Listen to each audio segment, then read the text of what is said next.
একসময় তারা হাতে অস্ত্র তুলে নিয়েছিল স্বাধীনতার জন্য, আজ তারা লড়ছে অন্য এক যুদ্ধে, রোগের সঙ্গে, বয়সের সঙ্গে। ঢাকার এক গরম দুপুরে মুক্তিযুদ্ধ বিষয়ক মন্ত্রণালয়ের কক্ষে স্বাক্ষরিত হল এক গুরুত্বপূর্ণ চেক। অঙ্কটা শুনলেই বোঝা যায়, এটা শুধু টাকা নয়, এটা এক ধরনের শ্রদ্ধা, এক ধরনের দায়বদ্ধতা। ১ কোটি টাকা বরাদ্দ দেওয়া হল বিশেষভাবে বীর মুক্তিযোদ্ধাদের চিকিৎসা সেবার জন্য। এ টাকা আসবে দেশের সরকারি হাটবাজারের ইজারার আয়ের ৪% থেকে।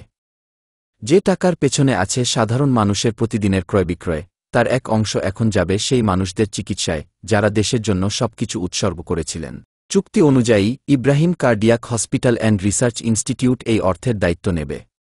হাসপাতালে ভর্তি হয়ে চিকিৎসা নিতে পারবে তালিকাভুক্ত জীবিত মুক্তিযোদ্ধারা। সাধারণ চিকিৎসা হোক বা জটিল অপারেশন, প্রয়োজনে বছরের সর্বোচ্চ ৩ লক্ষ টাকা পর্যন্ত খরচ বহন করা যাবে। কোনো নগদ অর্থ তাদের হাতে যাবে না, যাবে সরাসরি চিকিৎসা খাতে।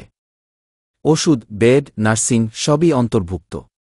এমনকি হাসপাতাল ছাড়ার সময় ১৫ দিনের ওষুধও সরবরাহ করে দেওয়া হবে।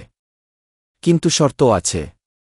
যে অর্থ অব্যয়িত থাকবে তা ফেরত যাবে সরকারের তহবিলে, যাতে কোনো অপচয় না হয়, আর প্রতি টাকা যেন পৌঁছায় সঠিক হাতে। হয়তো এই টাকার মাধ্যমে আরেকজন লড়াই চালিয়ে যাবেন বেঁচে থাকার জন্য, হয়তো আবার কেউ ফিরে যাবেন বাড়িতে, নাতিনাতনির হাত ধরে নদীর পাড়ে হাঁটতে। এ টাকা শুধু চিকিৎসার বরাদ্দ নয়, এ যেন একটি প্রতিশ্রুতি যে স্বাধীনতার ঋণ কখনো শোধ হয় না, তবুও আমরা চেষ্টা করি কিছু ফিরিয়ে দেওয়ার।